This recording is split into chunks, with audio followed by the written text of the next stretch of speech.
5 seconds. Now we're properly live with Carol Linden, who's here to introduce herself. Hi there. Thanks, Ben. I always love working with this group in our discussions. My name is Carol Linden. I'm a Myers-Briggs Master Practitioner. I am a consultant. I'm a speaker. I've published books. I'm on the board of APT International. I published the Bulletin of Psychological Type. Love to get articles from people to publish. And I love being a part of Ben's group because I love the rich discussion because people show up here are interested in type and socionics and temperament and interaction styles and Enneagram, and I love the rich blend. So I'm happy to be here. I'm glad you brought that up, Carol. We need to have discussions about that, articles in the magazine. Jonathan, Absolutely. I'm looking at you, and I'm also looking at myself. Right. Right. So then, we've got Shannon here. So in MBTI terms, she has ISFP preferences. Jonathan has INFJ preferences. I have INTP preferences, and Carol has ENFP preferences. I resemble LII. Shannon resembles maybe ESI in socionics. It's all a bit iffy. I think you said that you identify more with the Kersey ISFP, and Jonathan resembles IEI, intuitive, ethical, introvert. And Enneagram 152. Shannon, what is it? What is it this week? Is it 416 or 641? I have 4 and 6 and 1 in some order. Yeah. Right. So the 146 tri-type archetype. Shannon and Carol, what's your Enneagram? Oh, 749. I'm a pretty classic ENFP preferences, and I'm a clear 7. And I think I was 741, which Jonathan maybe coming round to. So back to Carol. Now we know which types we resemble. Back to Carol to start this wonderful presentation of practically useful typology. Okay. First of all, I want to say this is a presentation that I'm doing using much more jargon than usual because I'm talking to a jargon-loving group that loves this kind of stuff. So when I go and teach to, shall we say, civilians, I do not put things like extroverted thinking or introverted thinking up on the screen. That's for you guys because you know this. And by the way, thank you, Ben, for adding the socionics letters, and thank you, Jonathan and Ben, for helping with the Enneagram. It's probably thanks to Ben and Jonathan that I even got to study with Catherine and am a absolutely little baby learner in Enneagram, but I love it, so thanks. Ben wanted the session to be, actually he and Jonathan had a planning session, and we decided it would be about language, and I had a couple of pieces that I use with folks, and I'm going to present for about 5 minutes and then throw it up for discussion. And by the way, I really love bringing all the models into play when things naturally point to something else, and I've asked Jonathan to please contribute about Enneagram. Ben, please help people who are primarily socionics fans by throwing in, interrupting and throwing in the right letters to help them keep up with the conversation and make it useful to them. And then I'll make the screen smaller so I can see you. And then I've got two things. We are going to two stories to tell with the complications of where different language comes in from different preferences. The yes but conversation and the you don't think it through conversation. And then Jonathan is going to do whatever magic Jonathan would like to do about language and Enneagram, because I love learning from him about Enneagram. And Ben, you're not doing that last. You're doing that the whole time, okay? Whenever you need to say something to help socionics users help this be useful to them, please just let me know. Yeah, most of the time, in order to stop interrupting the flow, I can just put that in a little comment, and it will appear in the live chat, or I can put it on screen. But most of the time, these socionics people know. But I'll when necessary, because then it stops interrupting the flow. I can just have a little thing appear on screen like this. Okay, whatever you think is best is fine. So just like that, and I can just put a little comment on screen and then take it off, and then that's a little bonus that you get with StreamYard. Okay. That way the flow is not interrupted. Okay, very good. Thanks so much. So my first story is the yet but conversation, and we've got Chris and John. And Chris and John, names changed to protect the innocent, guilty alike. Chris and Huh. John were actual clients. And here's Chris. And this is what Chris felt like after these conversations, and this is what John felt like after these conversations. And John was the manager, and John was always trying to talk about commitment and what we're committing to do when and what the structure looks like. And Chris was always saying, yes, but. He was always doing the but thing. And so that's my clients. And I actually discovered this because I was teaching them. I was teaching them about two ways to use analytical reasoning. One is to analyze, to organize, and execute. By the way, in type lingo, that's extroverted thinking. That's capital T, little e.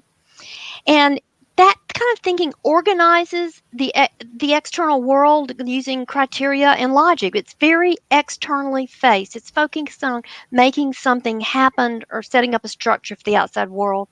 The conversation goes, so we're going to do what by when? Classic corporate project management kind of conversation.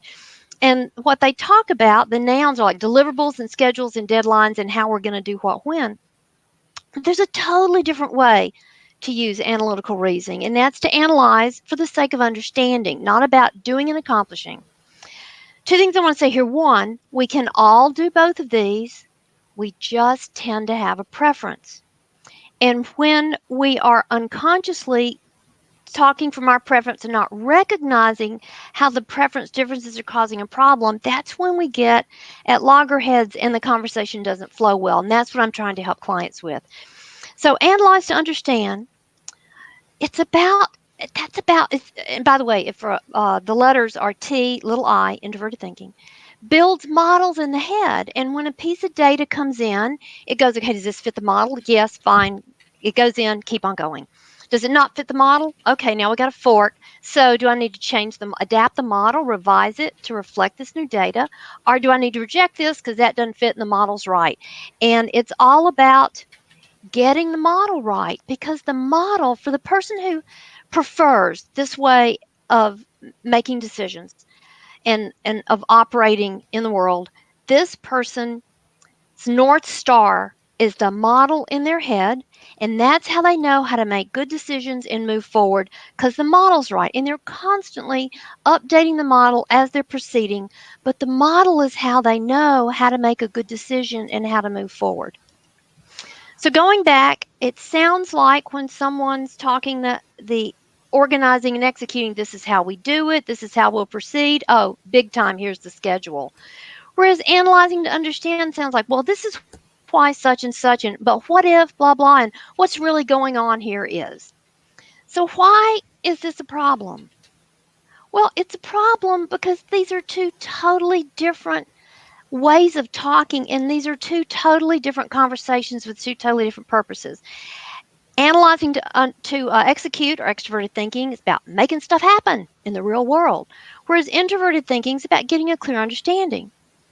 Now, I don't want to leave the mistaken message that, oh, those people who use analyze to understand don't accomplish stuff. Of course they accomplish stuff. They just do it from a model of in their head that leads and guides them, as opposed to an extroverted structure that leads and guides them. So I'm giving this, imagine me now when I discovered this about John and Chris. I'm teaching a workshop and I'm explaining this, and all of a sudden this happens. John and Chris burst out laughing. And I use humor a lot in my presentations, but honestly, I was being very earnest at that point in time. I was not being funny. So I said, John, what's so funny? And he grinned. He and Chris were just grinning from ear to ear. And he looked at me and said, Carol, Chris here and I have been having that exact conversation for about 3 years. And then the whole room just died laughing because their team had been watching the two of them have that conversation for 3 years. And there's a secret. See, that conversation doesn't go anywhere because they're having two different conversations. So the secret is stop talking about execution. Just stop it. It's not going to go anywhere until the model's right. Start talking about the issue the other person is analyzing and struggling with, because they don't know how to move forward without the model being right, because that's how they organize and structure things inside their head to move forward. So here I'd like to throw it out to you guys to discuss anything's open here, your interpretation of this, how this applies to you. I'm making my screen go small and tossing the ball back to you guys. What thoughts do you have? My thoughts is it's about what it goes with. The TE with SI, when you get sort of like the monitoring, the supervising, the inspecting kind of thing, or whether you got TE with NI, where it's more strategic, long range planning. Absolutely, that will have an impact on the content. Just so you know, in this example, and it could have been the other way, but the manager had INTJ preferences, and he was speaking from extroverted thinking, and the developer had ENTP preferences, so it was his second preference, but that was the way he did his thinking, which was the introverted thinking, and built the model. So go ahead, Ben. Yeah, so just put that on screen for people.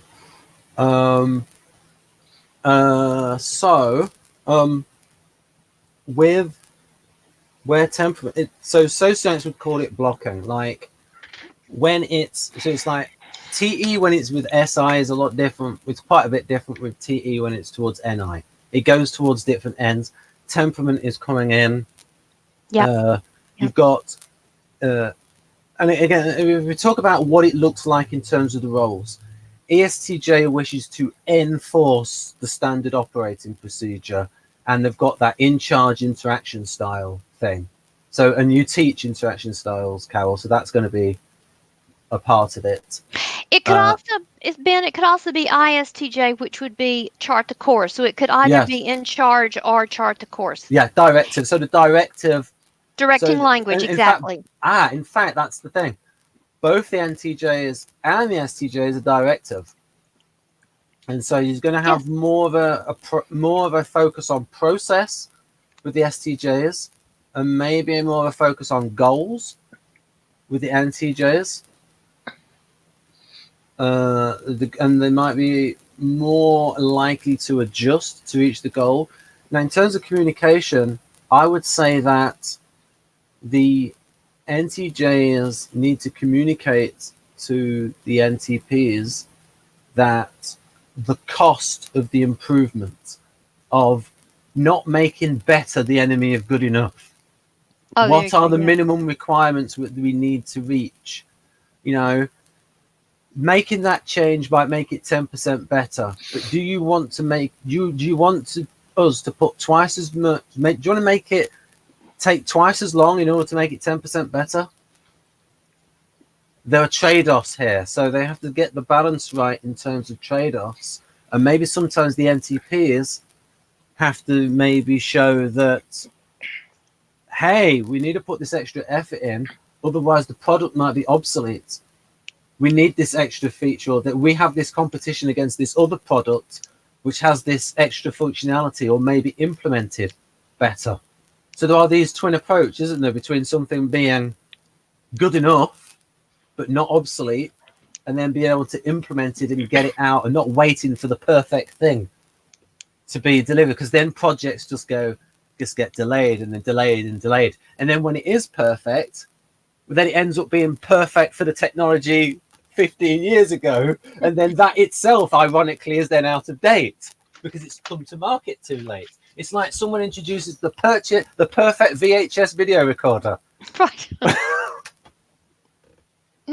And this conversation, what you're talking about, I've actually observed with an INTJ preferences manager and 4 INTP software developers who he managed for 1 year before he came to me and said, I have been managing IT groups for 20 years.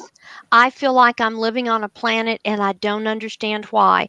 And when I went in and did type with his group, it's because he was managing 4 INTPs. They were, behind the scenes and introverted thinking. He was INTJ. He was chart the course and extroverted thinking. And he was just totally flummoxed. He could not get them to move forward to save his life. So that is the conversation I have to help clients with. Jonathan's grinning from ear to ear. That's the conversation I'm having to help managers with INTP direct reports. And this one, between John and Chris. It's even the conversation before this, Ben, is they couldn't even discuss. It wasn't even about arguing about is it good enough or could be better. It was that Chris hadn't got the design worked out in his head enough to even be doing it, and poor John just wanted to know when. And Chris needed somebody, extrovert, get things going. He needed somebody to bounce off the ideas with. So it was even a conversation that comes before the good enough, which is the I can't even move forward yet. The model doesn't work. Does that make sense? You have INTP preferences. Does that make sense? That model, that metaphor, does that work for you? The model in the head? Yeah, you've got to get the configuration right. And then one of the things I'm going to look at is break functions, because we are talking about TI and TE here. So I'll just put that on screen. At the moment, Carol, you're slightly hidden from me behind the yellow square, but I can see you on this other square below. So how's that? When we get to NE, hold on. Let me get rid of that. Oh, okay. No. It's there. Break functions. Right. No, I can still see it. Carol, I know, but I'd like to get that message gone. What message? Well, the message that I've put on there. The thing that's blocking me is a. I put that on there. That's me. I put it on the screen. I see. Sorry, so sorry. It looks like a Facebook message. Yeah, I see what you mean. Yes, because I saw one called before. So remind me about how you use the word break. Okay, it means vulnerable. It's like the trickster function in the Beeb model. Got it. Okay, trickster. Thank you. Okay, that word will help folks who come from my background and know BB and archetype and 8 functions. Trickster. Thank you. Right. Okay. So I will. I'll put it in like this. I'll redo it. Why hasn't it gone away? That should have went away by now. No, I put it on there because it's going to be on screen for people. I'm gonna put that there. I'll just leave it like that. Take too long to type it all out with a change. So what I want you to please remind me. So I've got 3 people here to remind me when we get onto NE for me to ask Shannon what issue she has with me, or what it's like communicating with me when it goes into NE land. Because I don't want to. So I've got 3 of you here. I've got a triplex redundancy, so that one of you 3 can remind me. Hey, Brain, ask Shannon about how difficult it is for her to communicate with me at times, and the issues and the benefits, that kind of thing. Well, and Ben, she's got a double whammy today because I lead with NE. I'm the classic get things going ENFP, connect all the dots and jump around. So I'm constantly trying to reel in my SITE to make it more linear for people. That's a theory in socionics that's called a supervision relationship, where you've got ENFP with ISFP, and I've actually seen that in with Jonathan Meads and this author who I believe had ENFP preferences, and he was like NE and all over the place, and it was like too much for Jonathan Meads. It was like very intelligent, but it was just too much NE going on for him. So that's a supervision relationship. And in socionics, I feel Jonathan's pain. You feel your own. Oh yeah, feel the Jonathan. Yes. Yeah, very. Can we ask Shannon? Poor Shannon has not been able to get a word in edgewise so far. Can we ask Shannon if she wants to contribute right now? Yeah, go on then, Shannon. I'm actually behind the scenes, so I'm good with that. Thanks for asking. Yeah, tactical behind the scenes in interaction style. So maybe when we get to the NE section. So what I'm thinking here is, so this varies. So TI break. So for example, ESFP, when it's with you know when you did all that stuff on screen, Carol, about models and all of that. Mm-hmm. ESFP, I believe, has a harder time with that than ENFP, because you've got the abstract concrete thing. That's right, because I'm conceptual to begin with, and I kind of thrive there, which is why as an instructor, I work so hard. That's why I use stories. I'm not just trying to be a storyteller. I'm using stories because it makes it concrete, because without the stories, I'm pure conceptual, and that's not helpful to a lot of people. Yeah. By the way, sorry, go ahead, Jonathan. Ben, I'm thinking of the audience. You should probably get rid of that message because it's just blocking Carol's face. Oh, that's a very good point. Right, there we go. Yeah. But that is a thing that maybe they need to adjust. When you're listening to this StreamYard, move That's it right. across so it doesn't go across the person's face.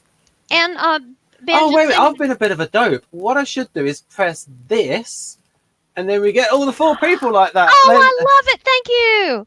By the way, Ben, my next example is with an ESTP manager client, and I have a Right, okay. wonderful story to tell about him in Right. TI and how I helped him with the false impression he was creating. It was a wonderful Right.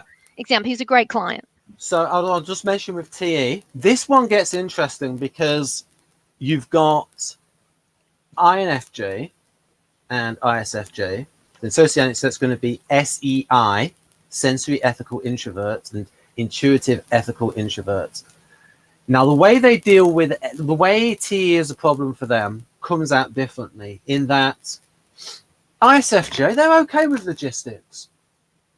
So that kind of TE stuff, if it's the TE stuff in the realm of we've got to get this thing done and we've got to supervise, it goes against their interaction style, but it's still part of their temperament. Jeff has joined, the amazing Jeff. Awesome, Jeff.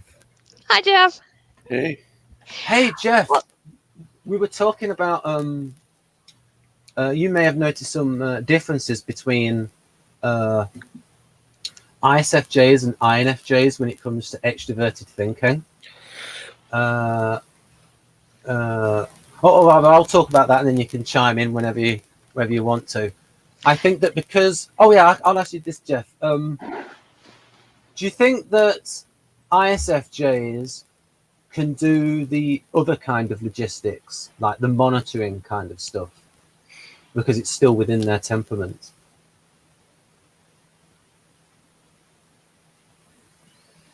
Okay. Right, okay. I'll move on. About Ben, Okay, thinking about it. I'll sprung it on him too much. Ben, can I say something about ISFJ, INFJ? Yeah. I worked now this may be slightly skewed because remember I was in an IT environment for so many years.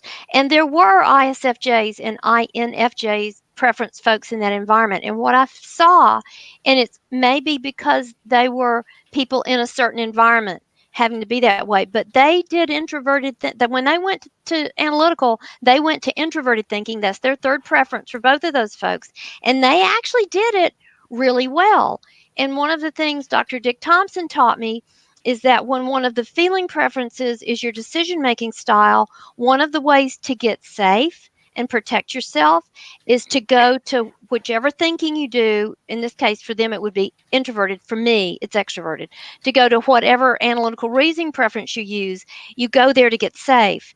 And you go there to make it less personal and less invasive. And I saw you could listen to INFJs in the software environment and you swear you were thinking to to an introverted thinker because they were coming from there. When they got analytical with people, they went to their introverted thinking. They were quite heady analytical people.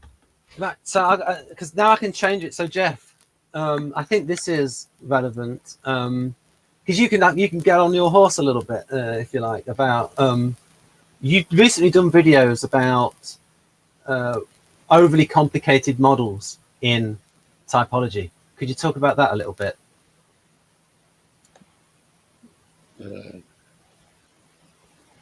In terms of why, sort of like you see people as overly complicating things, and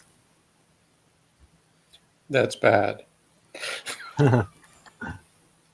Ben, for the record, I'm not officially agreeing that I am talking about overly complicated models. But I will admit, there's only not everybody's attracted to this. Absolutely, yeah, I'm trying to come across as off-putting.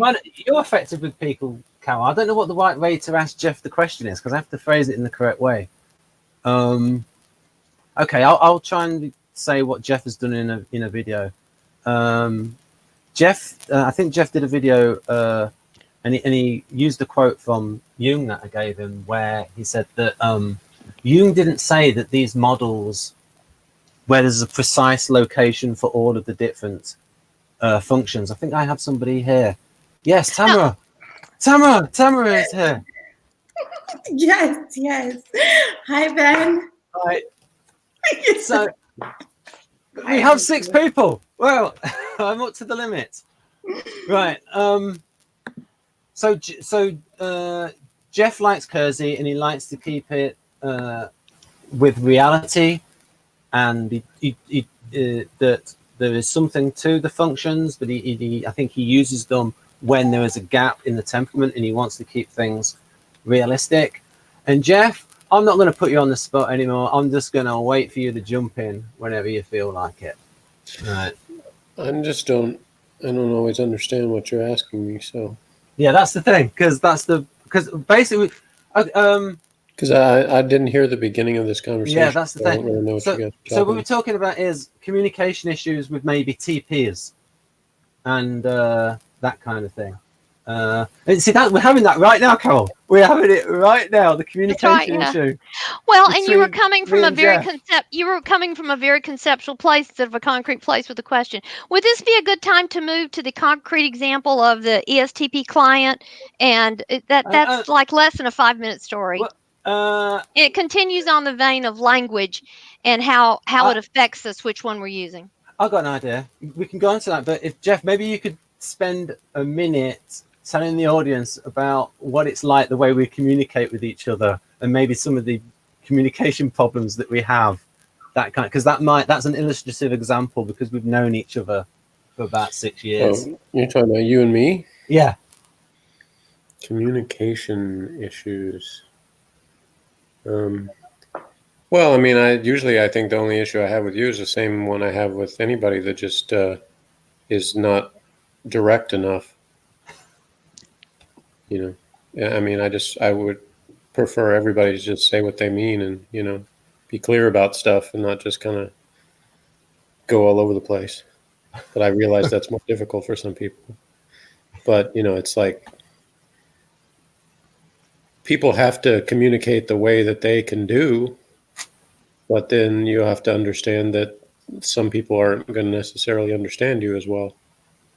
So, you kind of it's a two-way street is, I guess, what I'm saying. You have to maybe compromise a little on both sides to try to figure out what the other person's saying.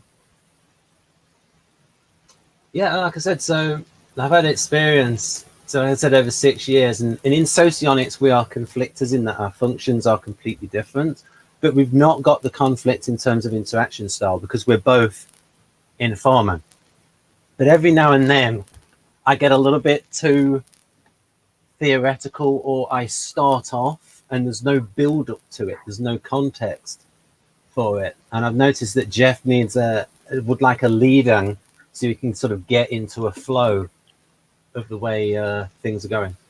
Well, I mean, my son isn't here, but he's an ESTP and he expresses frustration with some of the same things I do, in that he'll say things and it's like, I'm just saying this thing that I'm saying. I mean the words I'm saying.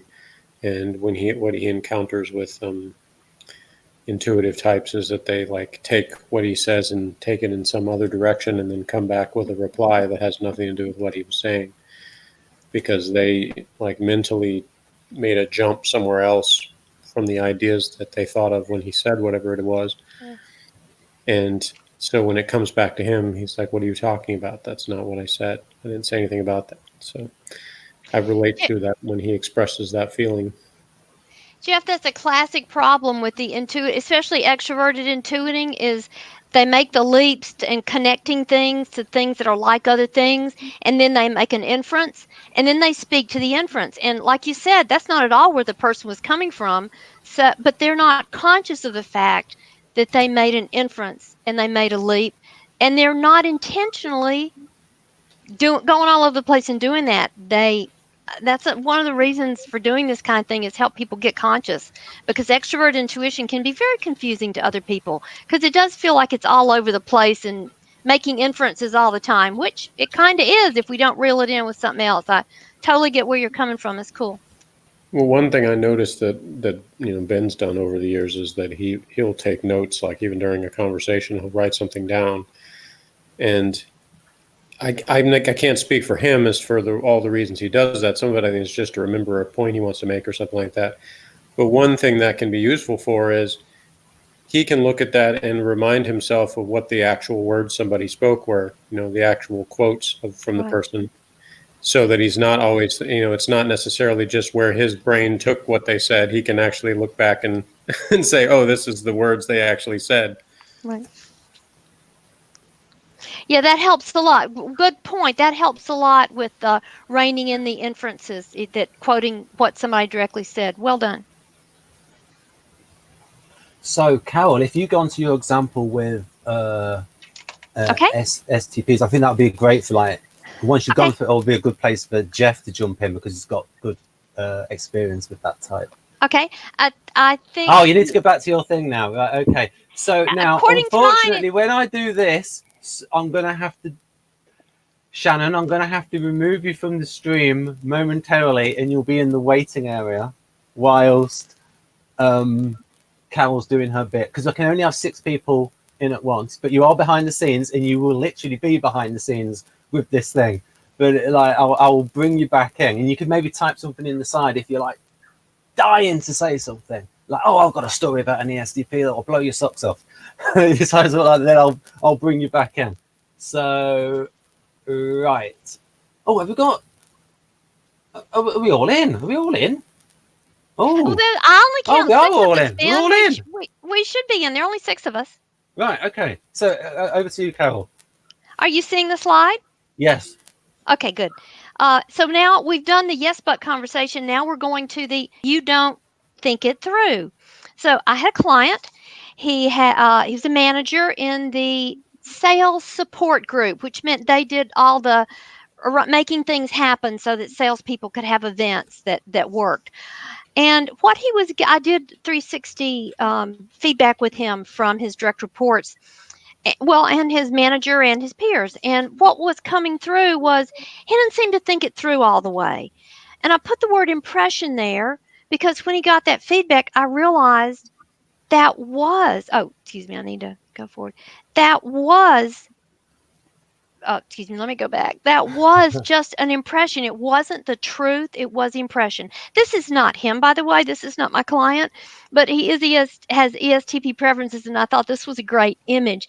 And remember, ESTP is artisan/improviser temperament, so they are all about jumping into action. But it doesn't mean they don't think it through before they jump into action. That's a common misconception, but there's a way we can help people. So Chris was leading a team. He's getting the feedback. He doesn't seem to think it through, and that's puzzling him. And so remember his preferences. He's leading with introverted, extroverted sensing, which is, what we're going to do and do it. And remember, he's used directing language. This is an in-charge style. He's using directing language, not the extroverted thinking form. His directing is coming from sensing, very concrete. These are things we're going to do.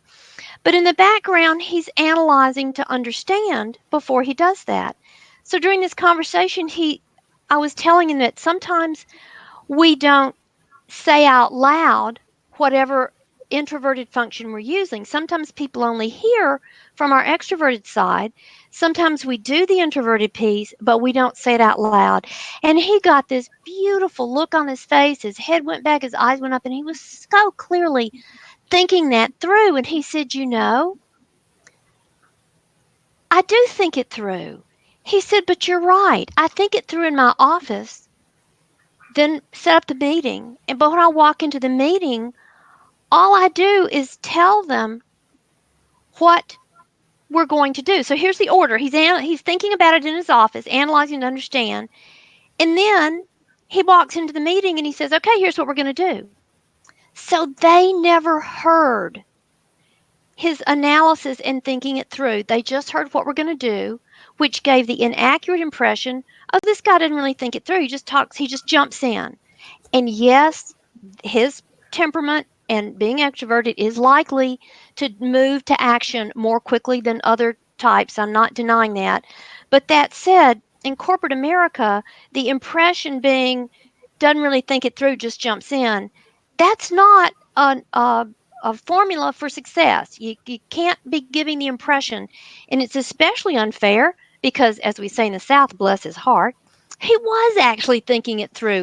So part of his development plan was not just sharing this is what we're going to do with his staff. It was sharing his reasoning so people could, and with his peers and a manager too, so they could hear the analysis he'd given it. He realized he did that all alone in his office and was never sharing that. So that's the piece I've got for that. And I just would like to say my last piece about this. I don't see this as me. I don't see this as we're making this complex. I have really found that the 8 function piece, which you're right, Ben, Jung did not develop it all out into here's the order. That was done later by people doing the work later. And I'm using Barron's and I'm using Beebe a lot here. But I've found it very valuable with clients, like the understanding that whatever it is we're introverting, we may not be saying out loud, and that may not be doing us a service. Thank you, Ben, for changing the format back. That may not be doing us a service. So here was this great guy who really was thinking it through. And the misunderstood story is, oh, he's just jumping in. He's not. Well, he was thinking it through, but he had to learn to share his reasoning so he didn't come across as somebody who didn't think it through. So I could ask And Jeff that's my story, and I'm happy for y'all to discuss anything you want to discuss now. So Jeff, do you get that impression with Morgan that he can get accused of not thinking things through, or some? What's your experience with him, with Morgan in this area? I mean, probably he laments being accused of being hostile all the time. So I think people tend to assume hostile feelings on his part that he doesn't have. Jeff, that's a very astute comment, because the in charge preference can sound angry or aggressive when they're not, and it's just someone intuiting, oh, if I'm hearing this, they must be angry or aggressive, when again, that's a false inference. It's not true. Good noticing. Yeah, I think he has a habit of saying, I just state facts, is what he says. Okay. Right. The problem is that the way that he does that comes across as abrasive to a lot of people. Right. Because they kind of expect or desire people to sort of cushion the words they say when they're stating facts. Right. Yes. They want it to be sort of not as blunt, maybe. And maybe you could looks at it as he's doing them a service by more quickly getting to the issue. Right. Yes, yeah, cutting through the BS, yeah. Because he sees it as, he says basically everything is like a problem to solve. So he's like, I want to get to what the problem is the fastest possible, and so we can solve the problem and not waste a bunch of time, like, talking about a bunch of other stuff that doesn't have anything to do with getting to the problem, the solution. I'm going to put that in my data bank. Go on, Tama. Oh, excuse me. I'm writing ferociously here. Thank you, Jeff. This is value. These are jewels of work here. Thank you. This is gold. The problem this is gold. Thank you. He is the guru. Tamara, I think go ahead. I think Tamara was trying to say something. Yeah, I was just going to say that I believe that my children's father is an ESTP, and he had to come over. He didn't have to come over last night, but since we've moved back and he's close by, my eldest son is an 8, an ENTJ, who's very angry with the world right now. And so I'm a 4 and he's an 8, and we're different languages, and I'm the intuitive, too flowery for his taste. And he's very direct and bossy. So, we're going through this, this major thing. And I thought, why don't I just call his dad, because he's close by, and we'll just see if the 2 8s together can figure this out, because I'm not getting very far. And he came over, and right away, like, the language is raw. Like, to me, it feels like raw. And I'm like, oh my gosh, but to him, it's just like, he'll say to me, you be quiet. You're not making any sense. Listen to all the things coming out of your mouth. We can't even understand you. I'm talking like this because I am passionate and we are going to get the solutions. And I'm like, wow, the whole time we were married for 14 years, you were really terrifying. But as an observer right now, I'm seeing the two of you because my son is now 6'5" and, Wow. you know, and like hormonal and like turning into a man. And he has, you know, that more direct style that I'm like, wow, they're like two passionate people actually getting through this challenge in a way that they're like hugging and smiling after. I'm like, what was that? Like, what is, you know, but now I can see that. And so what used to be to me feeling very aggressive, almost like the energy is being attacked in the room, is now something that's productive because their energy is meeting each other. And it's an energy more of passion than an energy that I was perceiving from an entirely different dynamic for many years. So I'm understanding that value in the way that they speak directly. And it's very interesting to see how what I observe is a passion in the solution. So if you're saying there's that undercurrent of analytics happening while before they come to their conclusion, all of that space that's perceived as not caring and then coming across as aggressive is something entirely different, actually. It's, you know, it's they're formulating and then the strategy comes out very passionately. And, you know, he said to me, he goes, what I've noticed with you is that we speak an entirely different language. And when I'm around you, I have to be very soft and I can't speak the way that I want to speak. But we don't really understand each other unless we do this other thing. So it's kind of cool. We're both coming to this awareness, you know, almost 20 years later, not together with entirely different lives, but there was so much breakdown because of our different styles. And so it's really neat. Tamara, that story's pure gold. Thank you. That is a glorious story. And how my mother has chart the course preferences, but when she gets passionate, oh my God, she turns into in charge. And as a little kid, I felt like this little dandelion, little thing in the field, and I felt like this Sherman. There's a scene in the original Jesus Christ Superstar where all of a sudden Sherman tanks come over the edge and mow down flowers. And I felt like this little flower in the field that my mother turned into the show. And it took growing up. And by the way, Jeff, Kiersey was my initial introduction. Kiersey is just gold to me. I loved it. But I read about temperament and he taught me and led me to type. And Tamara, then I got it. My mother wasn't trying to mow me over. She just had that strong energy.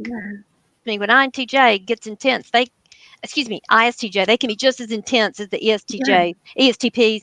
And she would have been perfectly happy if I could have met her at her level of energy. But a child that's coming from introverted feeling is just not capable of that. But it helped me give up the story. You know, we talked about inferring.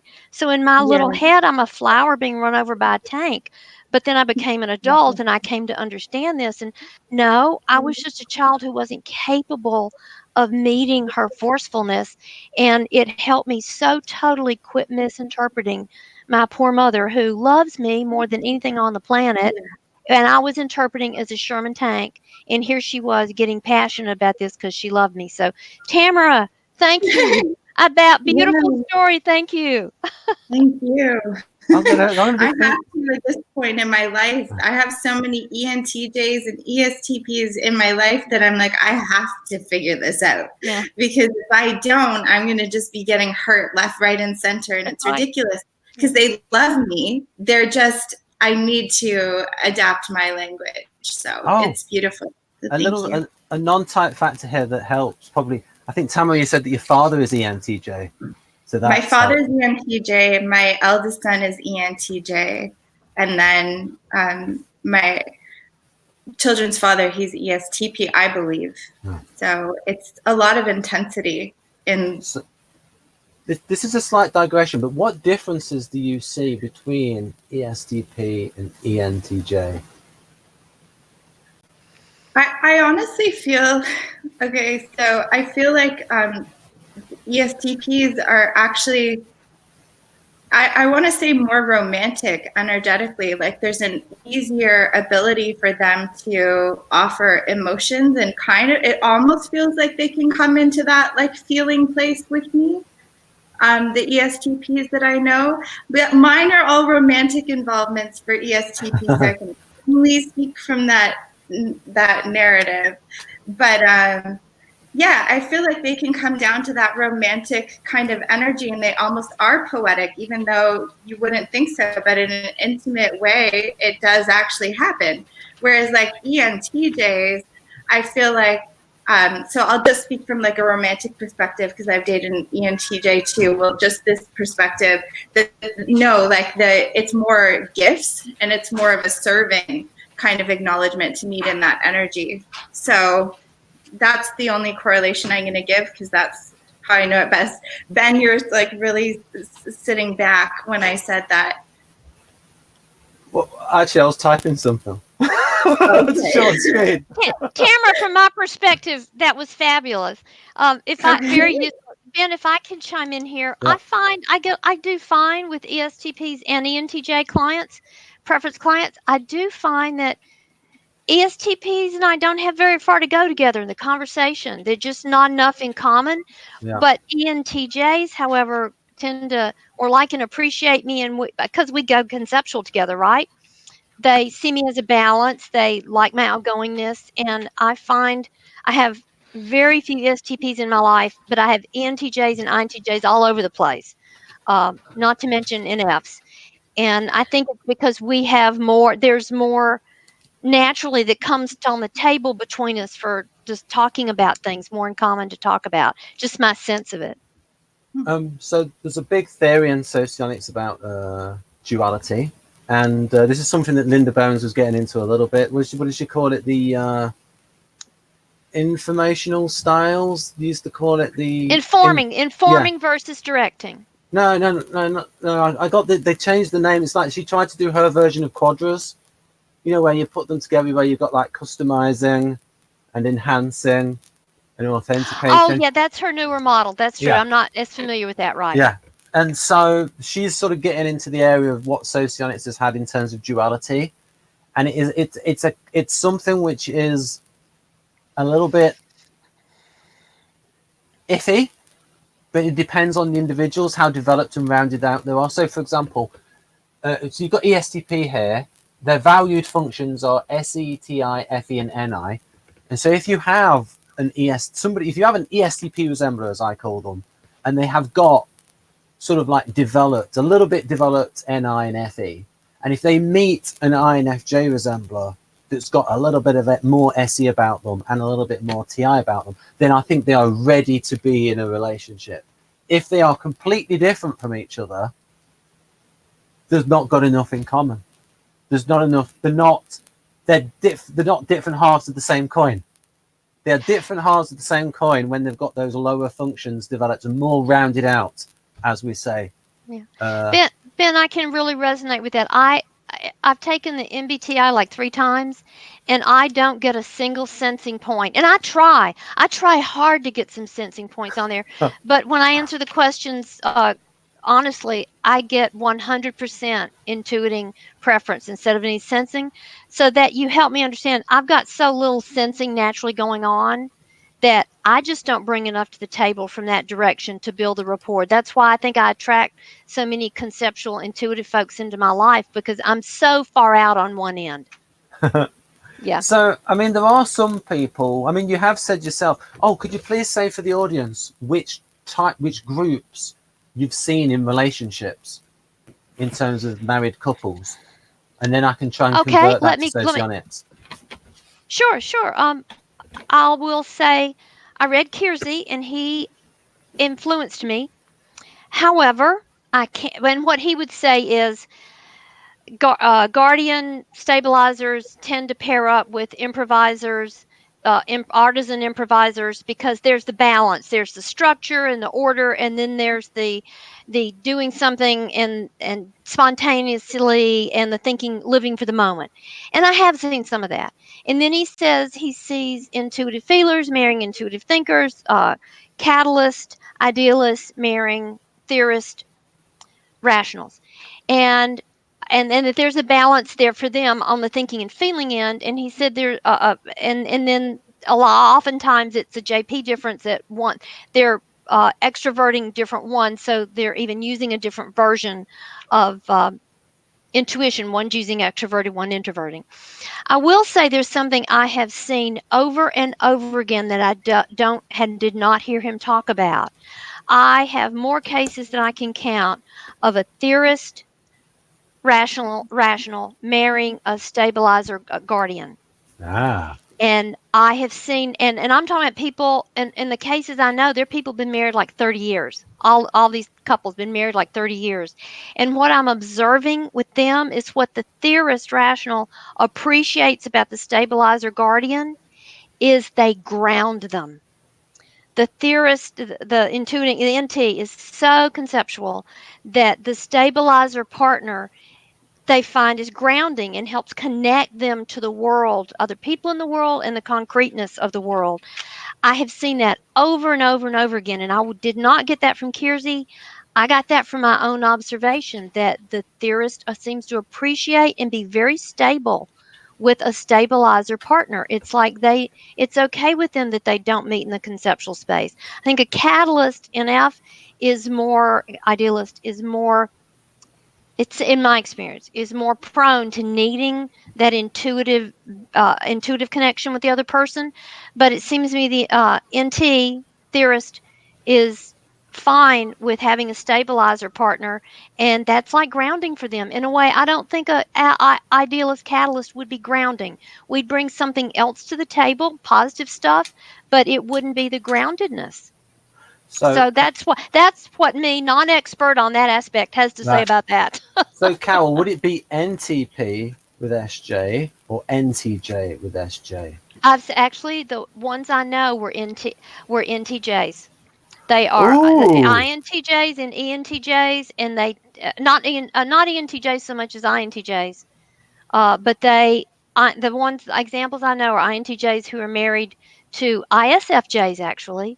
Or I know one ISTJ married to an ENTP, and I can see how he is clearly grounding for her. She likes his creativity, and he's clearly grounding for her. And like I said, all these couples I'm talking about, they've like been together 20, 30 Right.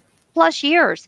And that grounding thing seems to work for an NT in a way I don't think catalysts are looking for the grounding piece. Well, maybe what we could do, Carol, is a separate event looking at combinations of people as part of intertype relations, because what socionics would say is that, say you've got ESFJ, they're very expressive people, and you've got INTJ, not so much, the least expressive of the types. And so it's like, and INTJ tends to be not really care about what strangers think of them. So you've got ESFJ and INTJ sort of poles apart there. That in functional terms, they're complete opposite of ESFJ. But then you've got ESFJ and INTP, where INTP cares a little bit about what people think of them. And more than INTJ, and it's like they can sort of balance each other out. And Dario would say, if you ask Dario, he loves SFPs more than, and he says, and when I asked him about intertype relations, he would say that ESFJ is one of the types that he's had communication difficulties with. And he said this in my interview with him. And so I think for him, his favorite type is ISFP, but he very much likes the SFPs. I think one of mine is as ENFP. I think one of mine is coming to be, and I'm coming late in life and coming to recognize and appreciate this. ISFJ. I've just gotten a new ISFJ friend, and I really love how grounding she is.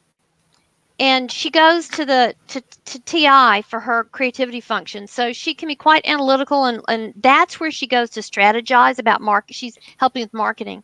But there is something, ISFJ is so supportive. So there's a warmth and a supportive, they're behind the scenes. There's a calm about them. There's a supportingness and warmth. And I have found that I have a lot of INTPs in my life too. I seem as a, intense ENFP catalyst, but get things going. I seem to really like the balance of the behind the scenes energy, and ISFJ and INTP, they're kind of all over my life now. I'll just sort of post it in the chat. Could we do any and NI now?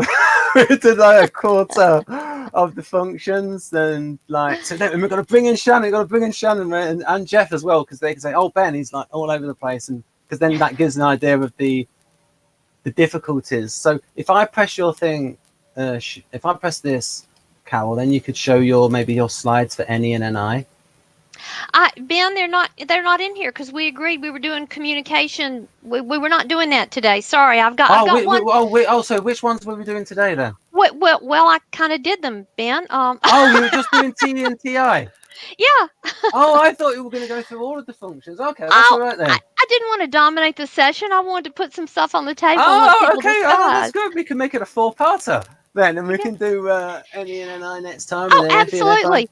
And Jonathan, and we were also leaving time. Oh, yeah. Jonathan was going to do, based on what we presented here, because Jonathan's so good with the Enneagram piece. I do think we ought to give Shannon and Jeff, and don't we have a 6th person who was here? Yeah, Tamara. She could only jump on for a moment. I do think we ought to give them a chance to speak up now before we move on. Anything else? I'm really interested in how people have seen this, and I did love the story about the ESTP piece that both Jeff and was it Tamara gave us that. There's Tamara. Yes, very good. Sorry, she was backstage. I need a little bell. There's a little feature there. All of a sudden, it gave me this message that's like, you must log into your account to continue. What's the password? And I'm like, I don't know. I don't even remember making this account. So me neither. Get out. Come back. Sorry. One thing we're about. Go ahead, Jeff. What Carol said earlier about being 100% intuitive and not much sensing going on.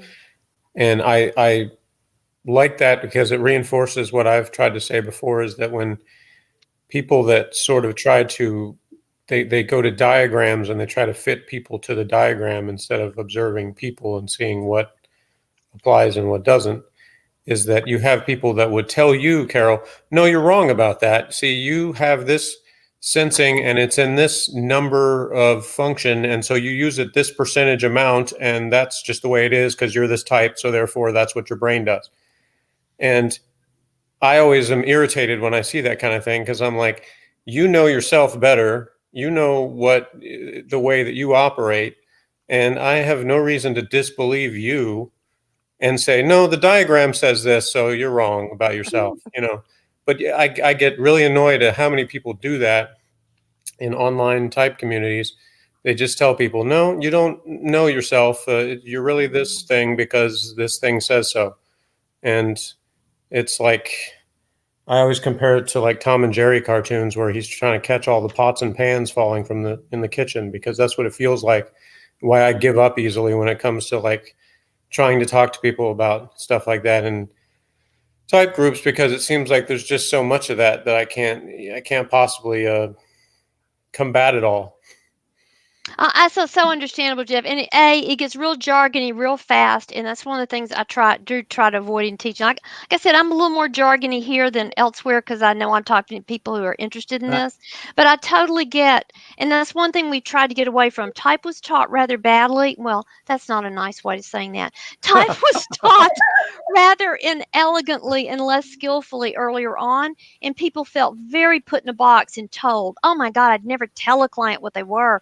My job's to lay out the buffet and say, tell me what you resonate with here and help me understand.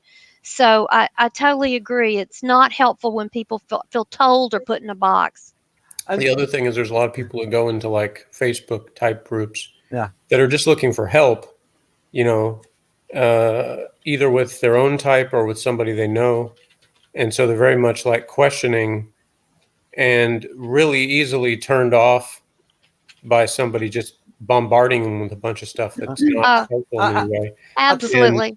And especially, and the opposite, where you have someone who just says, in response to someone's specific question, their answer is, well, you need to learn the functions. Yeah. And like, how does that help anyone? I'll There you go. directly respond to somebody and say, that's not helpful in any way. Good for you. Good for Why- you. Why do you bother to even type that response if you're going to Good for you. offer nothing else besides that? The Good for irony you, Jeff. the irony is that this is a perfect example of how INTPs and ESFPs can conflict. And this is where it gets ironic in that, and in order for me to explain that, I have to do the thing that Jeff doesn't like and talk about functions. Well, no, it's not that I dislike anyone talking about functions. It's just people that there's a certain form of laziness. Like, and believe Yes. me, I know laziness because I have a lot of it. But there's like this, I don't know what you call it, typological laziness or whatever, where Yes. people, instead of actually looking at the specific details of a situation or a person, they're like, I just need to hear enough so I can put it in this box, and then I can label it, and then I can repeat sort of buzzwords or things about this particular diagram instead of actually dealing with the specifics of the situation or the person. Yeah. So that's the objection I have to the function people who speak in functions, because it's one thing to use it to relate to something. Say, okay, here's these two people that are, say, of the same type or of types that are really close together in terms of the letters, they may have like one letter difference. But here's how this sort of serves as an explanation of why they would see this thing differently. Like, that's an actual practical application of functions where you can say, here's something where there's an example in real life where there's a conflict between these people, and here's how this might play out. As opposed to just saying, oh, well, you're this type, therefore you must have this function as your sixth function, and that means that you have this thing that occurs in your life. And like, what? You're just making stuff up, or you're taking something someone else made up and just throwing it into a thing for no reason. What I say, Jeff, is that the type model has that, but we only resemble the type model. The actual human being doesn't.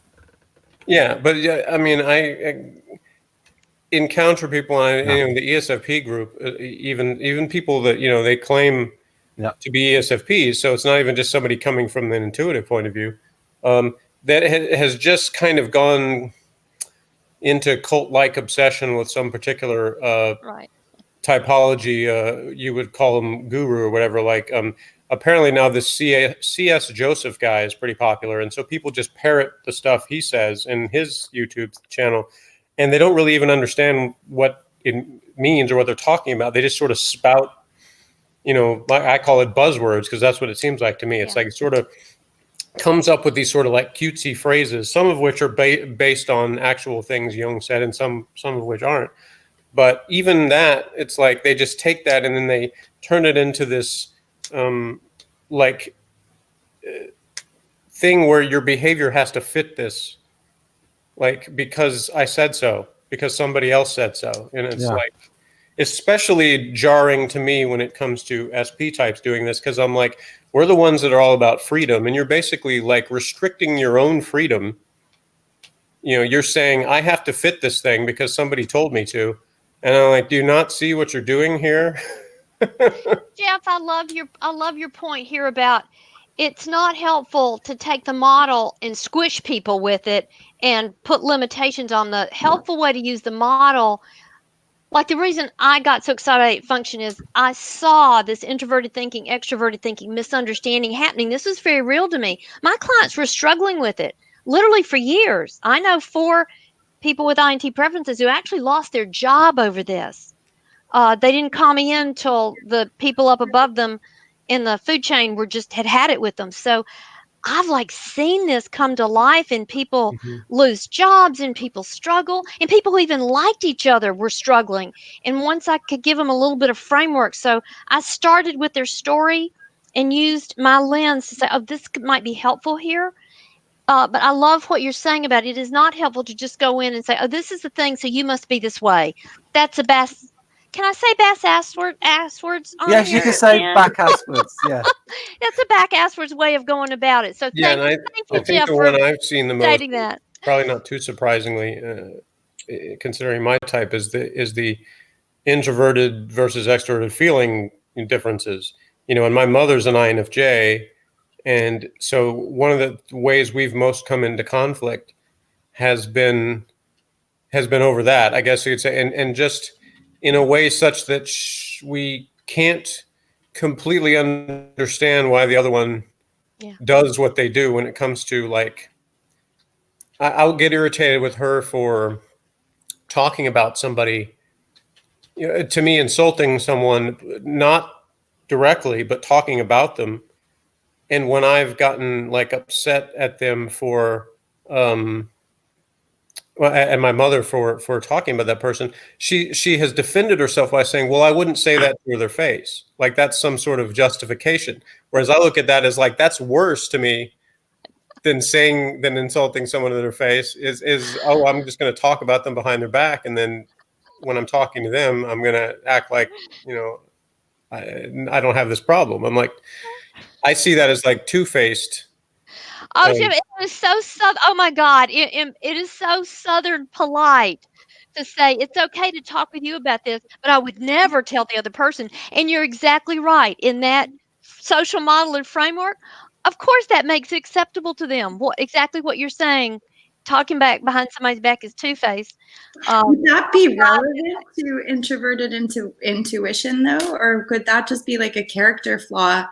Because I would never do that. I'm really direct to people, and I'm an INFJ, and the first thing you're going to hear from me is probably the energy from my eyes. And if it persists, then you're probably going to get words. And that could be because I was raised by an ENTJ and an ENFJ, but I just would absolutely rather give somebody the opportunity to redeem themselves than to talk negatively about them. And that's why I always stress, the individual aspects of it, where, again, it's not everybody is just parts of a model, but there are things within that where you can say, somebody's natural preferences can lead them under the circumstances, whether it was their background or whatever other combination of things led them to their viewpoint, to have a tendency in this direction that I wouldn't have, for instance. Right. What would that be considered, though? Like, where would just because I'm not overly familiar with functions, I'm definitely a novice in this regard. I'm more familiar with the Enneagram. But in terms of functions, would you say that this introverted intuition would want to do that because it would be a softer approach and less confrontational to not tell the person? Do you think that's why she would do that? My opinion, I guess, is that her viewpoint is that when she's talking to someone directly, that she's always very aware of the kind of vibe or whatever you want to call it that she's getting off the person, right? And that she doesn't want to hurt the feelings of a person, even if she has something to say to him that she feels like this is an important thing, but I don't want to say this in a way that's going to hurt their feelings. And so sometimes she won't be able to come up with a way to say it to the person, and she might vent to someone else about the situation. So it's not it's not like a situation where she's trying to gossip about someone. Right. It's just she's expressing frustration with a particular issue with a person and couldn't think of a way, in the context of the situation to express it in a way that wouldn't hurt the person's feelings. And I hear that, and it's like, my thought is, I'd rather someone hurt my feelings temporarily, like just hit me with something, let me get my feelings hurt, but then let's talk about the issue and get it solved, and then I'll feel better about it after that. And that's as I've gotten older and more mature, I've been able to acknowledge that, I probably will get my feelings hurt initially, but I don't have to make that something that lingers. And ultimately, when I'm talking to somebody that I know will do that, will address the issue and get it out on the table and we can solve, I'll feel much better the next time. I'll feel less likely to get my feelings as hurt when they confront me with something, because it's like, I know this person is being honest and direct with me, and they're not just trying to hurt my feelings. They're not just lashing out at me for no reason. And so it's like, the more that somebody behaves that way, the more I get that kind of, framework of that person, where I'm more willing to listen to those kind of things and not just take it as the person's just, just being rude for the sake of it. I think that's Right. a temperament thing where. Wait, man, can we let Tamara was trying to say something? Can we let Tamara say it and then go to you? Artisan rather than an idealist. Artisan's going a bit more over to Tamsi.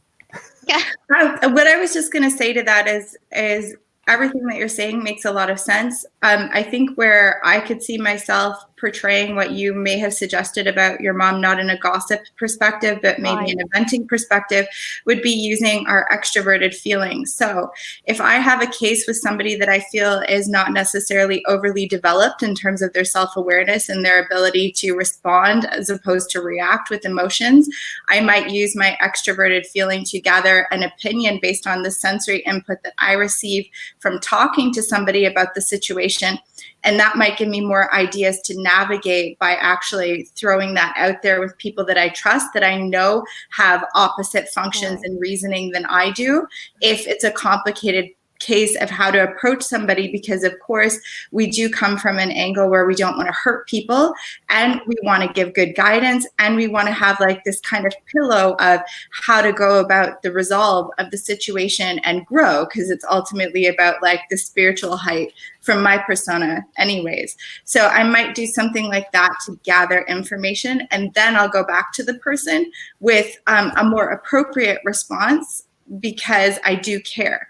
Now you sound like somebody that's a lot more self-aware, so you want the input, but sometimes people aren't mature enough to handle direct response. So sometimes I think personalities like us that really want to make sure that the person knows that they're loved and we're coming at this from a place of love, not attacking, I will use all the resources that I have to make sure that I try and handle it in the best way.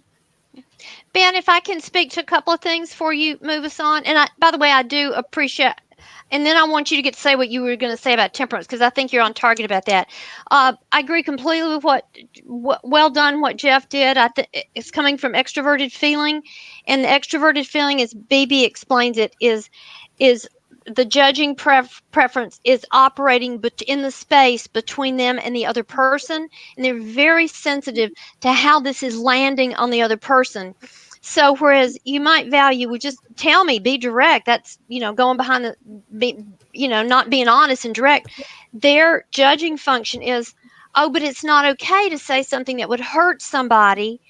And I love Tamara's point. Yeah, this just ragging on somebody and being unethical is not where we're going. But talking it out with a friend, like you said, Tamara, you're trying to get someone else's input on it.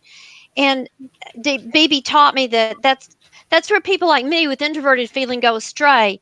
Is I'm very sensitive and empathic, but I can be overly expressive in a way someone with the extroverted feeling would never be, because they're so astute in judging the impact on people.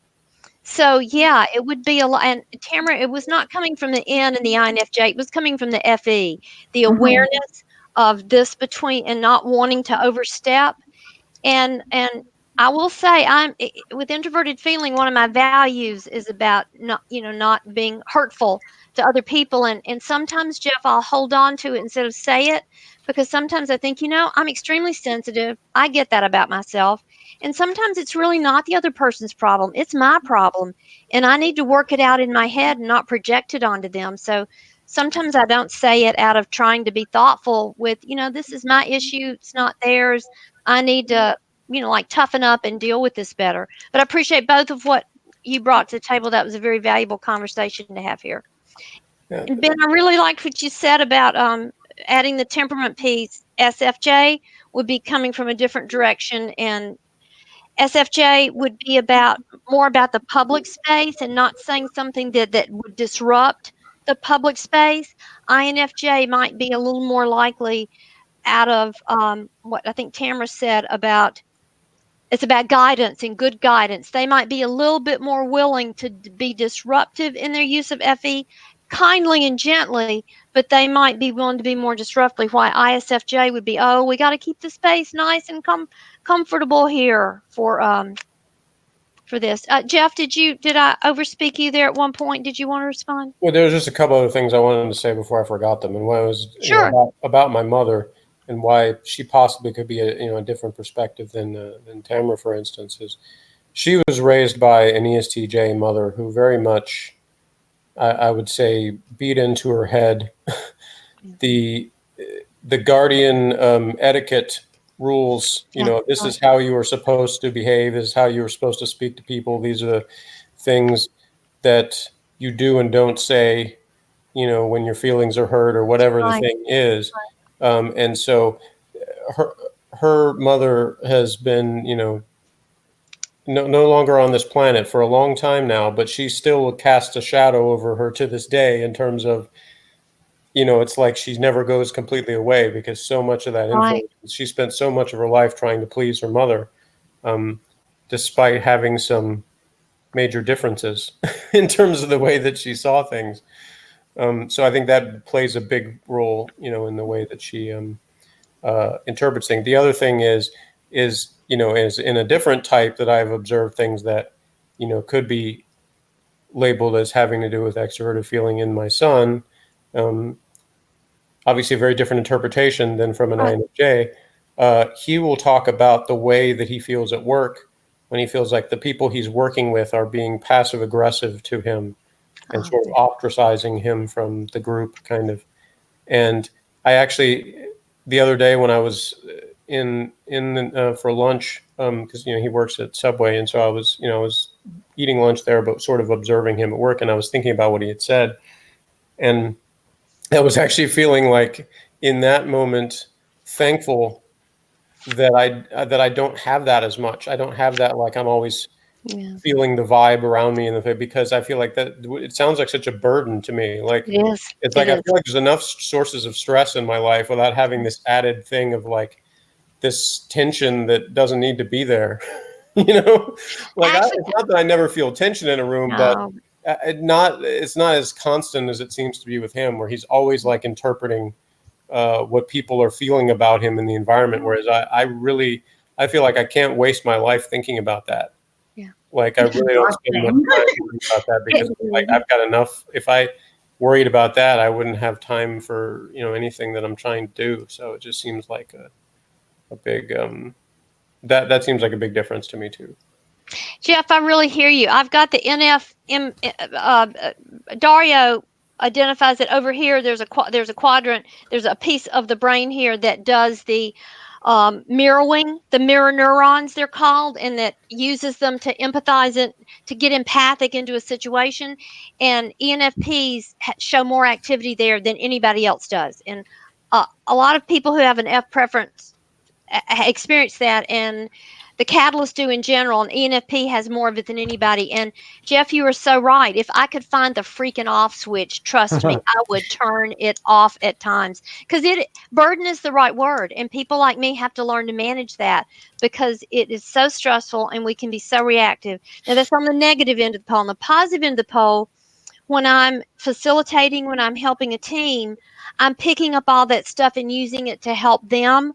So that doesn't feel burdensome. That feels helpful. But you're right. When I'm just in the situation and I cannot stop the incoming from coming in, you just nailed it, Jeff. That's very good. And I've seen both sides of that because, my son's 20 years old, but I have a coworker who's now in his 50s who I've known for over 20 years, who is also an ESTP. And I've seen the growth that he has experienced in that area, where it used to be that for whatever reason, he had a tough time getting along with females. It just was a common thing that, he as a boss, as a general manager, he had managers underneath him. And it seemed like his male managers not necessarily would think he was the greatest guy ever, but in general would get along with him and not have as many issues. And when I would sit down at like a manager meeting where we were all there, his female managers would be expressing irritation, frustration with things he had said. Yeah. And the male managers would kind of be like, I never really felt that way about him, or I didn't get that, but for whatever reason. And over the course of the last 15, 20 years, I've seen that lessen to where now there's a lot less difference between the two. Good. And for whatever changed over time. Just in his interactions with his managers, there were things where he figured out buttons he was pushing that he needed to pull back and not do as much with the female managers for whatever reason. And so I've seen someone who has mostly sort of seen the negative when it comes to those kind of interactions with people, and over time has been able to, bring it closer to the middle in terms of they see the positive ways that they can motivate people and stuff, and not just have it be a negative tension in the air kind of thing. Cool. Great story and great observation you're making of what we would call type development.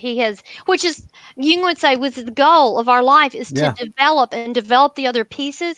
Because how I'm so way out in one end of intuition and introverted feeling, frankly, he was probably way out in the way end of extroverted sensing and introverted thinking, S&T, and that men tend to be 60% more analytical preference and 40 feeling. Women's reverse. This is the only poll on which we've got any statistically relevant, statistically significant difference. And women would be 60% likely to coming from the feeling preference, and absolutely ST, and whether it's TI or TE, it can be really hard hitting and the in charge style, but good for him, his natural style, which he was not intending to come across as aggressive, as off putting. Good for him for over the course of the years learning that. That's a great observation. Very cool. I'd like to say something I got back to about 20 minutes ago. Is about when Jeff was talking about. So, Jeff, because I'd like to ask this of you, Jeff, and then bring Shannon in. Do you think that SFPs do get over stuff quicker than NFPs because of that artisan temperament? Yes and no, because I think it depends on what it is. I think there are possibly, I don't know this for sure, but I would say maybe the day-to-day kind of, oh, this bothered me, this hurt my feelings a little bit kind of thing. I would say that kind of stuff SFPs get over quicker, maybe, that some of that stuff lingers with NFPs longer because they put so much more stock in the way that whatever that thing that happened made them feel, because it's like they don't have as much of the sensory memory of it. Like, so it's not as much about the details of what happened as it was the intensity of the feeling. But long term, it may actually sort of shift to the other direction, because I think SFPs maybe have a tendency for more like nostalgia or just sort of, wanting to relive some of the good things from the past. I've heard people say that kind of thing. Whereas I think with NFPs, it's almost like that is, that's a past me. Like, that's not even me anymore. That's this past thing that I don't really go back to or associate with, and almost don't even remember that it existed. And that may not be everybody, but that had tended to be what I've gotten from NFPs, is that they almost seem like they just don't remember these things that happened in the past, because it's like that was this thing that's now not a part of their current self or their current life. Whereas I think SFPs are more prone to be like, hey, remember the good old days of whatever this was and how this felt good and stuff like that. So, that's just my observations from the people I've known. So it may not be universal. I don't know. No, Jeff, I think you're so nail on the head with that. One of the things NFPs do is we live in the future. And also we edit, we don't have Jonathan here to back me up, but we also, very common for ENFP to lead with Enneagram 7, and that's all about focusing on the positive stuff. And I call the sister God gave me. She ESFP, she became a nurse, I became a people teacher. We are friends to this day. We've been friends since we were 5, and we grew up like sisters. And one day her mother and my mother were telling me that she and I were so much like sisters. We actually fought like cats and dogs, like real sisters, and then made up, but we fought like genuine sisters. Jeff, I have zero memory of a single fight we had as children. None. And my mother said it, and then I went and asked her mother, and she said, yeah, y'all fought like real sisters. And then I went and asked her, my ESFP, sister that God gave me. I said, our mothers say that we fought like cats and dogs, like real sisters. And she looked at me like I imagine you could look at me sometimes. She looked at me like I didn't have all cylinders firing. And she said, like, she couldn't believe she was having to answer this question. She said, yeah, we did. Like, I can't believe you don't remember that. But you're right, Jeff. I don't remember the specifics. I remember how I felt. And what I felt is I was an only child and she was my sister. She just lived next door. So I value that.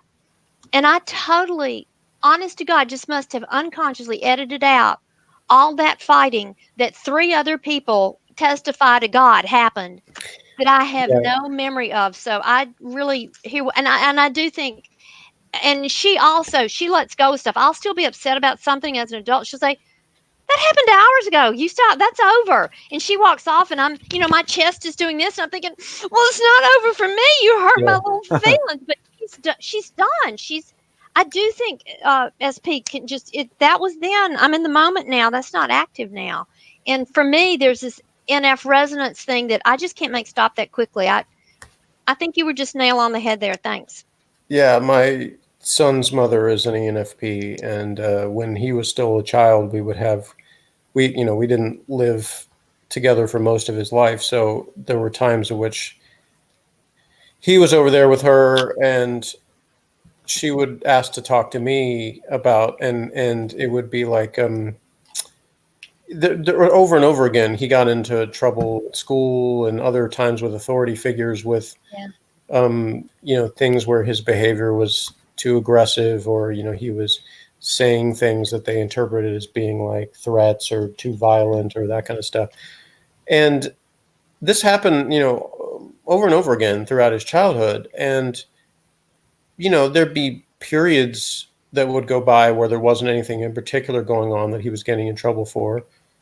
And, but they didn't last for a long time. Usually it would something would come up from time to time.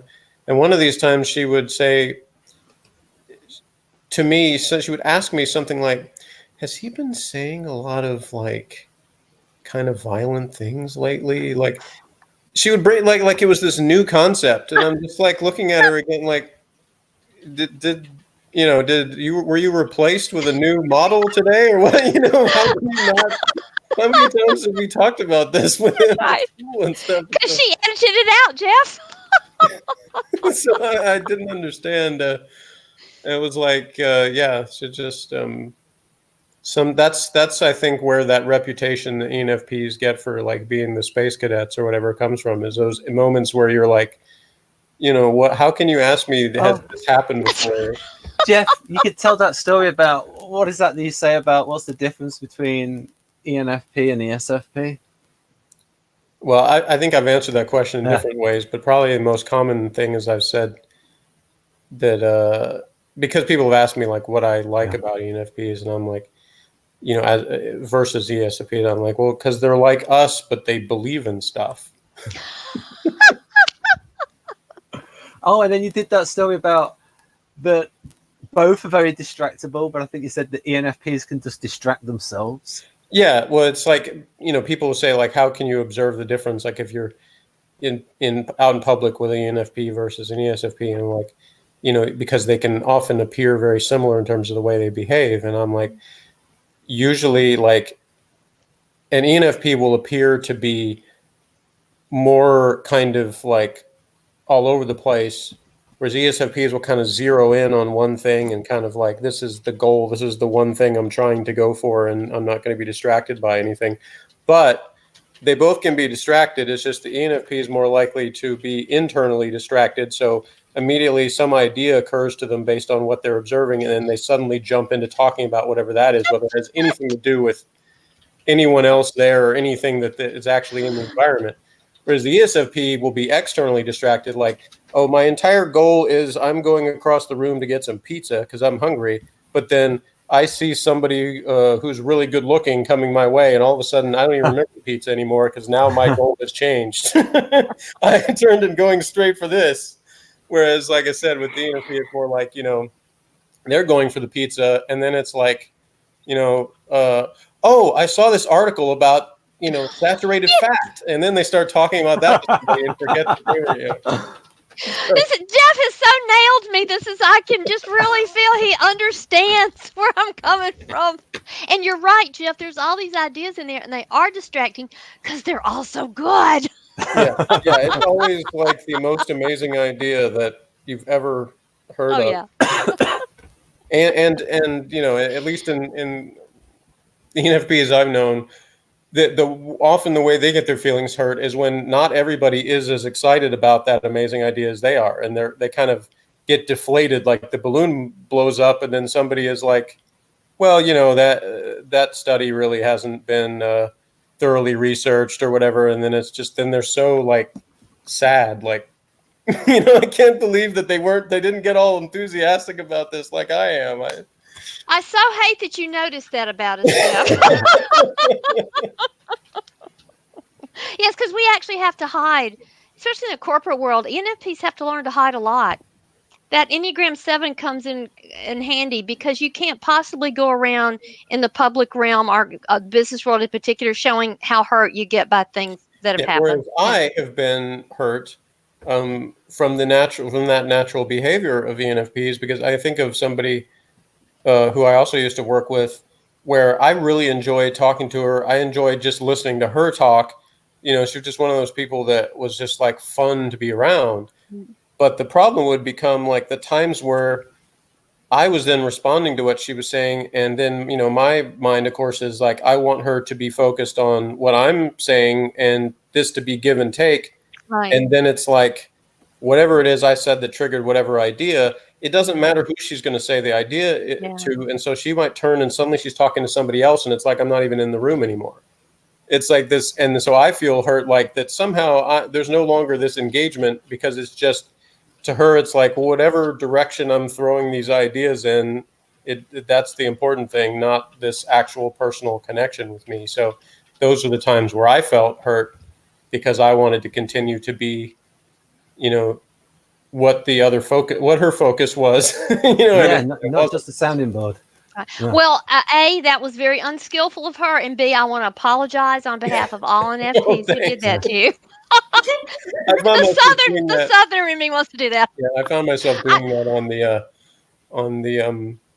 on certain type forums like Personality Cafe, when people would post these topics in the ESFP section, people of other types, about like their relatives, their friends, spouse, whatever, and sometimes I would feel I would want to apologize for certain things, and other times go the other direction, because you'd have a lot of people would be like, my teenage ESFP sister like won't concentrate on her schoolwork. She, like the only A that she got in school was in like athletics or something like that. And then all these other classes where she's smart, but she's failing these things because she doesn't put any time in it. No, anyway, they went off on this long thing, but I started my response with, first of all, I'm going to give props to my ESFP sister there for that A in gym or whatever it was, Right.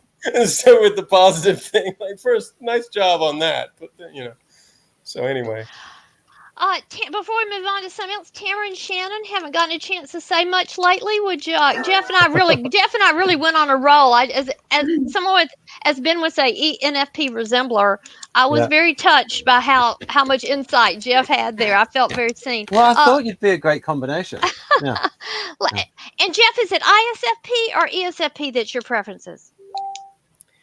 I'm ESFP, but I'm right there with the ISFPs. I feel great camaraderie with them. I thought I was ISFP for a long time, until I just realized over time that I was mixing up introversion with social awkwardness, because I have plenty of that, but I'm not actually an introvert when I really examine the preference. So, thanks, Shannon.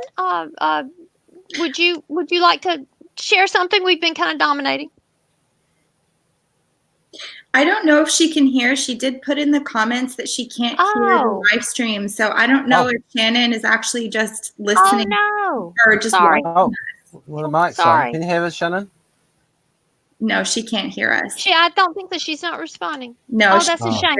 Maybe she you can might listen to everybody. Maybe everybody type to her in the private chat so she knows. I don't, I guess the interjection that just came, naturally or spontaneously is when Jeff was talking about, oh gosh, feeling all the energy and then I just block. Yeah. Oh, good. Okay. So having these things so for yourself, he's saying that you'll have this great idea in the middle of something and then get so excited to share it and then not necessarily be reciprocated. I was just thinking, as an INFJ, our brains are doing that all day long. But then what will happen is that I'll be like, this is incredible. It's like mind blowing, like the universe just opened up. And then I'll say, wow, I have to share this with you to somebody.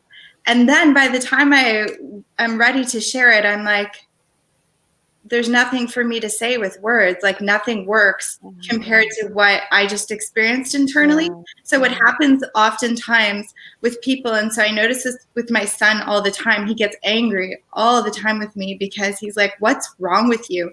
We're having a conversation. I say something and then you just zone out. Like you don't care. Like you don't respond in the conversation. And I'm like, what a rude person you are. Like, where are your manners? I cannot believe you're my kid. This is ridiculous.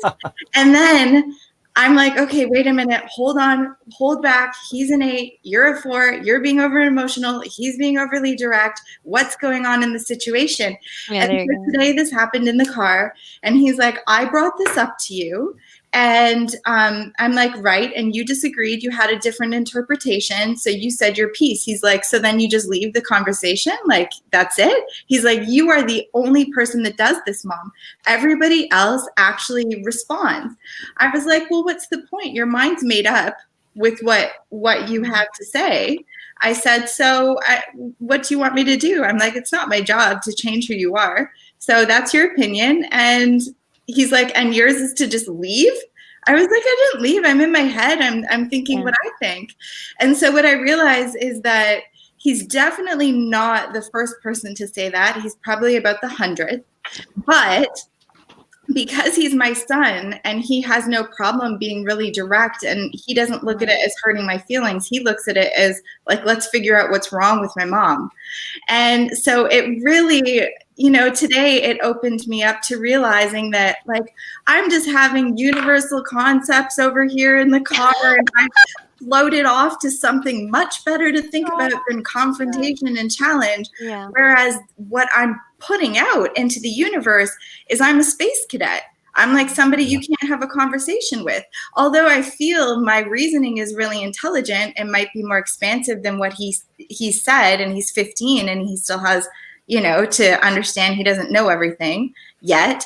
That's not something that I'm going to drill into a hormonal 15-year-old that thinks he knows everything right now. Mm-hmm. But, then again, he's not the first person that said this to me. And so now all of a sudden this of all the people over the years that have thought, A, I've checked out and I don't care, or B, I'm unintelligent and just like off in my own skyscraper, and not plugged into earth. It's just, I don't know, I'm 36 and I guess 10 years down the rabbit hole of typology is blooming in a new way for me this week. It's true. Between his father and him, I'm really starting to see a much bigger dimension from these other angles of processing and function. So. Tamara, that's very good for you for taking that in and hearing the feedback from people. One thing I like to teach people with an introverted preference is you have to teach people with an extroverted preference that you're inside in your processing. And sometimes you may have to say, wow, that really, I need some time to think about that. That's really gives me something to think about. He's so tired of hearing that. Well, then he needs to just grow up about that. Okay. You're a lesson to him like he's a lesson to you. But seriously, introverts, it looks so obvious to you. It's so obvious to you that you're in your head really seriously thinking about it. And introverts are mullers. Y'all need time to think about it. Extroverts, we just go off at the mouth, right? And stream of consciousness just flows. And, sometimes you have to, but I imagine, like as Jeff said earlier, I imagine earlier, especially earlier in my career, I did look like a classic ENFP space cadet. And I had to learn how to manage that, because just like the ESTP preference manager, who it looked like he never thought about it, he just jumped in. It didn't help me in corporate America if somebody thinks, oh, there's Carol being a space cadet. So I might have to manage what Jeff's talking about, going off with the ideas in my head so it looks like I've checked out. And for you, as people with feeling preference, whether it's FI or FE, yeah, we do check out sometimes because it's too much incoming. In fact, Jeff, I asked my ESFP God-given sister, she was a nurse. I said, Jan, she did intensive care nursing for over 20 years. And I said, Jan, I don't think I could do that. With the intensity of the feelings would just overwhelm me. And she said, oh, I get overwhelmed sometimes. And I said, what do you do to manage that? She said, I go do some chart work. So Tamara, she's doing exactly what you're saying. She extricates herself from the thing that's so overwhelming. She's, stops dealing with the patient or talking to somebody and takes herself away and just gets some of the chart work done and uses that time to decompress and to let the feeling stuff not be so coming in. And you rejuvenate. The other thing that I found is that, as I'm working solo alone and I do like a lot of things just from behind my computer, everybody thinks I'm the most extroverted social person on the planet because I do so much online. But anybody that meets me in real life, like my whole community, people have been trying to get me to come out for 10 years. Like I literally go out once. The last time I've gone to a club was when I was like 20. And I go out maybe once a year. Like I don't go out. I'll go out for coffee maybe once a month with a friend. Yeah. And that is about as social as I'm getting in the real world. But because of my upbringing with my parents, I did extremely well in sales. I did public speaking for tens of thousands of people. What happened is now I become resentful of those kinds of roles. And because my intuiting ability and empathic ability to read a room so well, I can give people what they want. But now I have this kind of like internal resentment against that. So it's like, I know what I can say to you. Yeah. I know how to make this go over well, but I'm not going to, because I don't want to have to do that anymore. I want to be allowed to be quiet and come with something authentic rather than something superficial right now to make you feel better. Yeah. So it's that tango, and now I'm getting over that immaturity and trying to meet in the middle. Like, let me give you something because that's what you need, and then once I've come and processed this, I'll give you something with more depth. Which half the time they don't care. They're like, I didn't need that depth. You needed that depth. I didn't need that depth. Yes, we catalysts needed an answer. We catalysts need and want that depth. That's exactly right. But how astute of you observing you were pleasing, and you were over functioning on the pleasing end to do the stuff other people expected, and now you're pulling in to save more for yourself. Yeah. Yeah. And absolutely abandon. And as an introverted feeler, I have, although I'm so extroverted, I actually need more. You would be mortified at how many times I meet somebody for coffee or a meal or go out to be with a group, because I love my cat, but I can only take being in my home office with the cat for so long. I've got to go out and find a human being to, as Jeff would, engage with. And listening to you on here, so my internal voice, like as I listen to you throughout this process, is I'm like, interesting, because when Ben first saw my first video that I had up online, he thought I was an ENFP because the training that I was taking when I do my videos, because what do people want most? They want energy and they want love. That's right. So I resemble an ENFP for the work that I do online, because I know it's what feeds people's soul, and when they're hurting, that feels so loving and healing.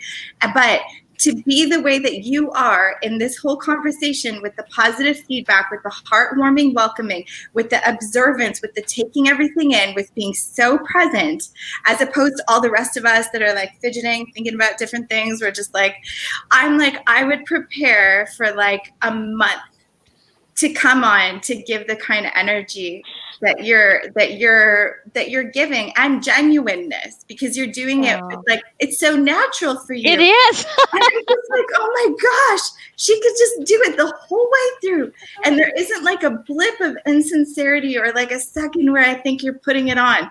Whereas me, I'm like, yes, I love you, but I'm so exhausted, and do I have to say it that way for you to know?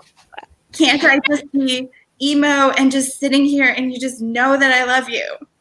You know, That is so insightful. And thank you for your kind words. How insightful of you. And actually, Tamara, I'm going to go at some point because I've got to get an elderly friend and take her to a concert. Okay. I seem to, my ministry now seems to be adopting elderly ladies at church. So, that just is what's happening.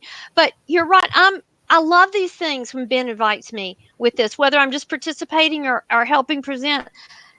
I'm fed by this, Tamara. Hearing Jeff, oh my God, hearing y'all talk and exchange of ideas. I mean, look at me. I'm like an Energizer bunny. I'm not tired. I'm genuinely energized by being on it. This is like, I'm just so energized. I've loved every minute of this.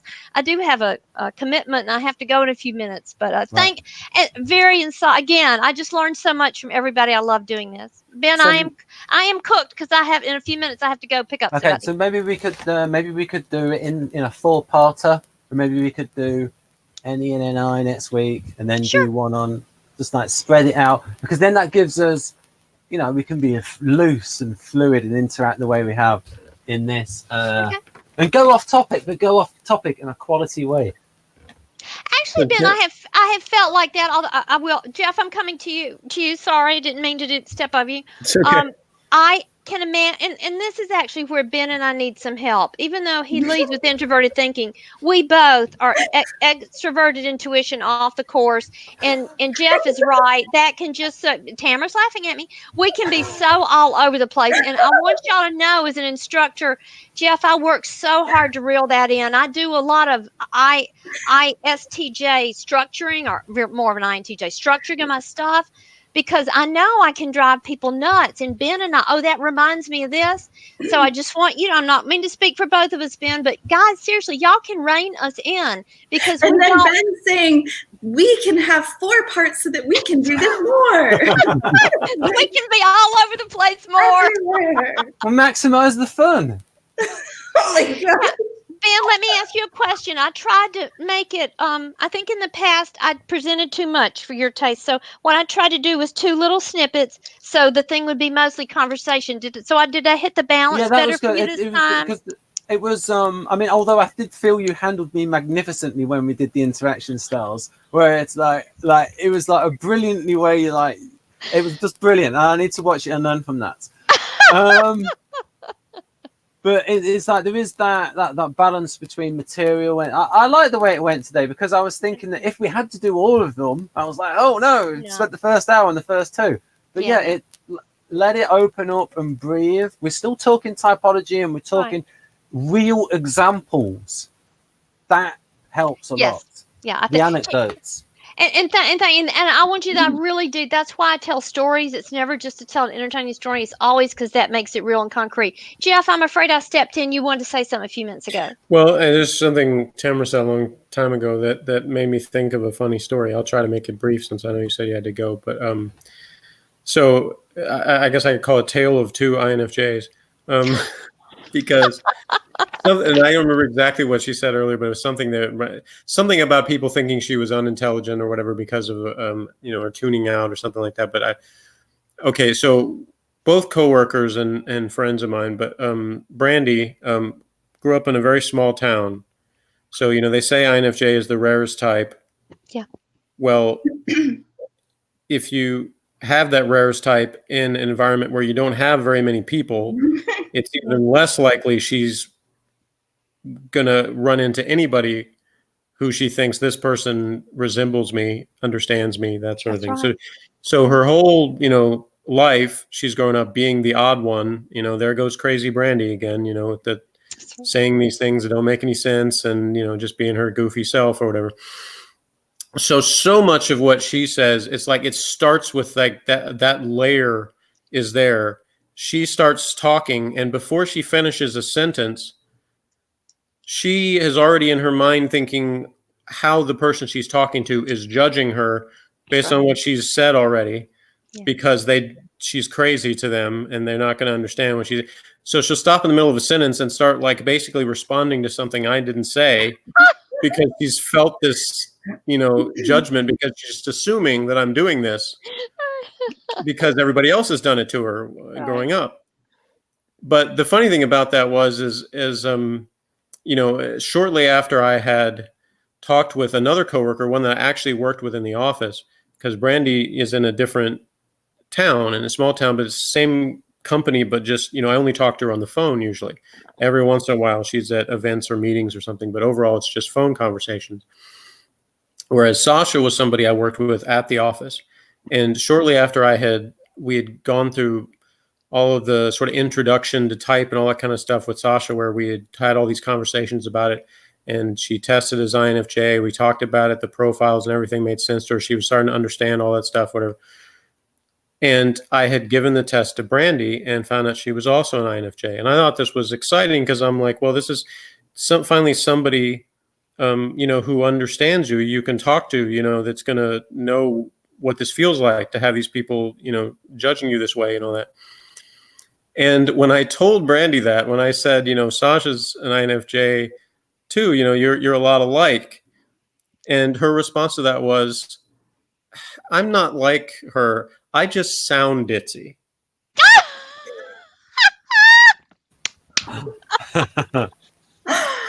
That is a great story, Jeff. Great story. Was really hilarious too, because again, how many people had interpreted her that same way? And I'm like, this is hilarious that it's like, instead of this, oh, now we have this person I can connect with, it was her immediate thing was to reject the idea that I'm like this person, because what she saw was like the same way people had seen her. Right. She was like, no, that's what you don't understand is I'm not this ditzy girl. That's just how people perceive me. And I'm like, yeah, she knows exactly what you feel like. That's right.